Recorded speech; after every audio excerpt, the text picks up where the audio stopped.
पग भूमि का संकल्प किया है। देख, 3 पग भूमि का संकल्प किया। अतल, वितल, सुतल, रसातल, महातल, तलातल, पाताल, नीचे के 7 लोक नाप लिए। एक पग में नीचे के 7 लोक नाप लिए। दूसरे पग में भू, भुवस, स्व, जन, तप, मह, सत्य, ब्रह्मलोक, ऊपर के 7 लोक नापे। ब्रह्मलोक में जैसे ही विराट भगवान का चरण गया, ब्रह्मा जी ने अपने कमंडल में से जल लेकर के विराट भगवान के दाहिने पैर के अंगूठे को धोया और उस जल को एकत्रित करके रख लिया। उसी जल के प्रभाव से आज इस धराधाम पर वही जल गंगा जी के रूप में प्रवाह हो रहा है। बोलो गंगा मैया की जय हो। अच्छा, एक बात मैं आपसे पूछूं, आप लोग बताओगे क्या? ब्रह्मा, विष्णु, महेश, ब्रह्मा, विष्णु, इन तीनों में से बड़ा कौन है? बताए किसी को? बताओ चलो, किसको, कौन सा बड़ा है इन तीनों में से?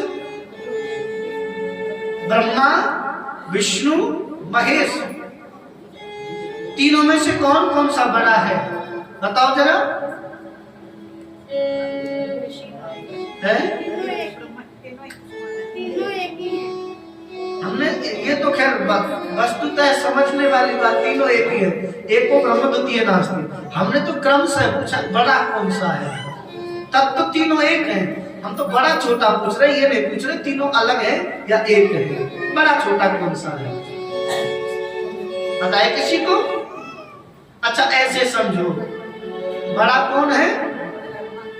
एक ने तो चरण धुआए, एक ने चरण धोए, और एक ने जो चरण धोकर के जल बचा उसे अपने मस्तक पर धारण किया। अब इन तीनों में से बड़ा कौन है तुम बताओगे?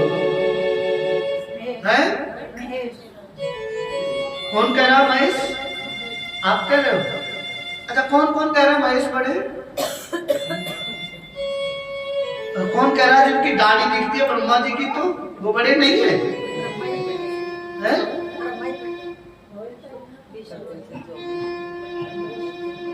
सुनो, समझो जरा, पहले मैं क्या कह रहा हूं। बड़ा कौन है? किसी ने चरण धुआए और किसी ने चरण धोए और किसी ने चरण धो करके जो जल बचा वो जल अपने मस्तिष्क पर धारण कर लिया। तो फिर बड़ा कौन हुआ?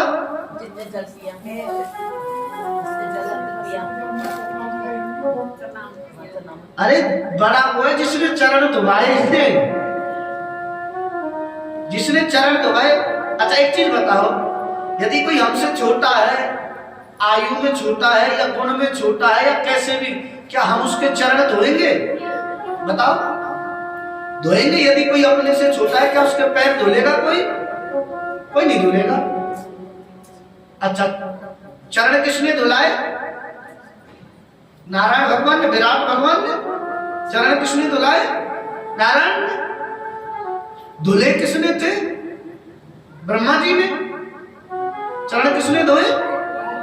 ब्रह्मा जी ने। अच्छा, जो चरण धो रहा है वो तो बड़ा हो नहीं सकता? हो सकता है क्या? भाई, जो सामने वाले के चरण धो रहा है वो बड़ा कैसे हो सकता है? वो तो छोटा ही होगा। या वो आयु में बड़ा हो और अपने आप को छोटा मान के बैठा है, महाराज आप हमारे द्वारे पर आए हो, आप हमारे अतिथि हो, अतिथि देवतुल्य हैं, आप हमारे द्वारे पर आए हो, हम आपका सम्मान करते हैं। तो जिसके चरण धोए, जिसने चरण धोए वो तो बड़ा नहीं हो सकता। तो ब्रह्मा जी तो गए लिस्ट में से। अच्छा, चरण धो करके जो जल बचा, जो उस जल को अपने मस्तक पर धारण करे भगवान शिव। गंगा जी का जल आया ना, भागीरथ ने तपस्या की तो भगवान शिव ने अपनी जटाओं में उस स्थान दिया, और जो चरण धोवा करके जो जल को अपने माथे पर धारण करे, उनकी रज नहीं, जल को जो धुल करके जल बचा उसे अपने मस्तक पर धारण करे, वो भी बड़ा नहीं हो सकता। तो फिर बड़ा कौन हुआ? बोलो नारायण भगवान की जय हो। सीधी सी बात है, इसमें सोचने वाली इतनी लंबी चौड़ी बात थोड़ी है। जिसने पैर धुलाए वो बड़ा है। बोलो राधे राधे।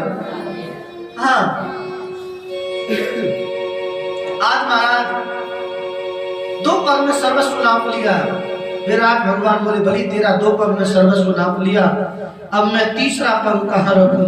तो बलि प्रार्थना करके बोला महाराज अभी आपने मेरा धन ही तो नापा है, मैं तो शेष बचा हूं। आप मेरे मस्तिष्क पर अपना चरण रख करके मुझे संकल्प से पूर्ण करिए।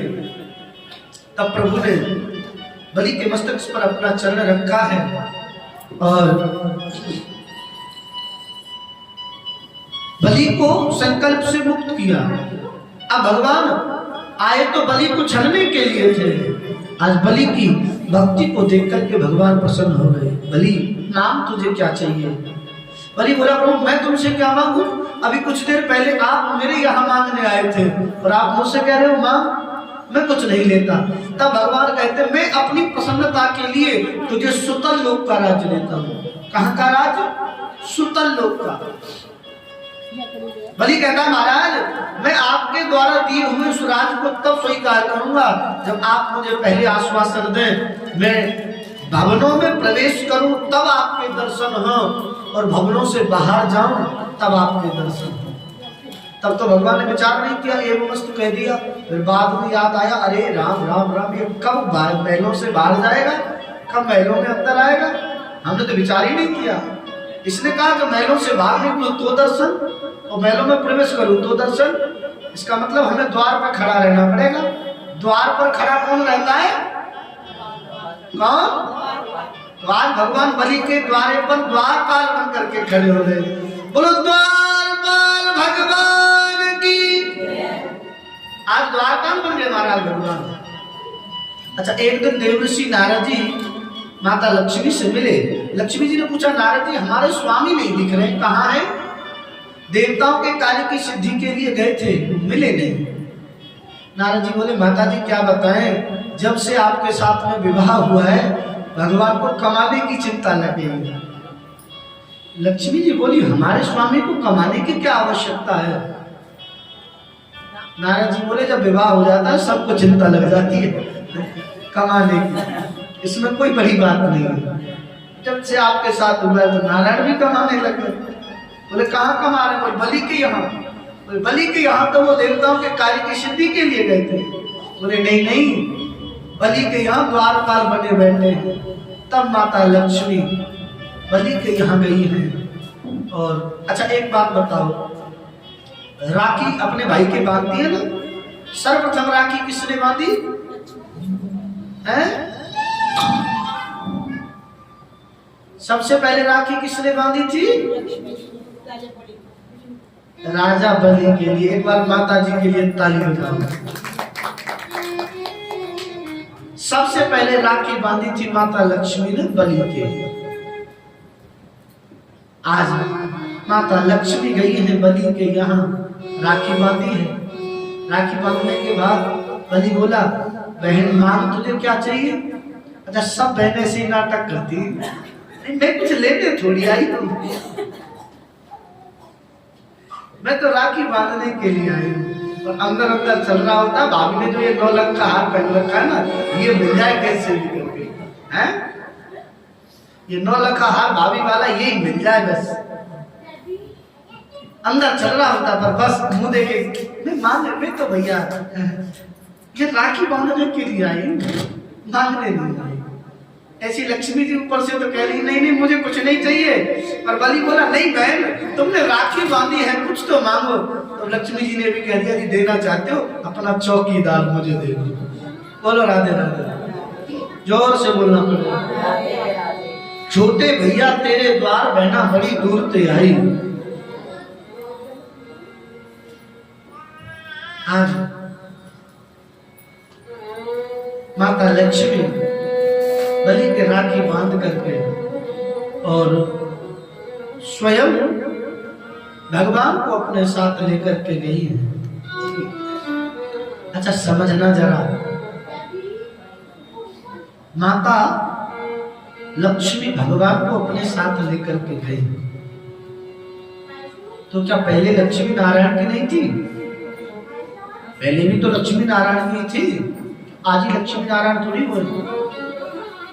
अपने पति को लक्ष्मी जी लिवा करके लेके गई हैं, तब भगवान ने बलि को आश्वासन दिया है, बलि तू निराश मत हो, तू निराश मत हो। आज भी सुतल लोक में 4 महीने ब्रह्मा जी, 4 महीने भगवान शिव और 4 महीने नारायण भगवान आज भी पहरा लगाते हैं। बोलो राधे राधे, जोर से बोलना पड़ेगा। एक बार श्रीमन नारायण ने मत्स्य का रूप धारण करके हमारे वेदों की जड़ी बूटियों की रक्षा की है। एक बार सत्यव्रत राजा स्नान कर रहे थे, सूर्य को जल देना चाह रहे थे,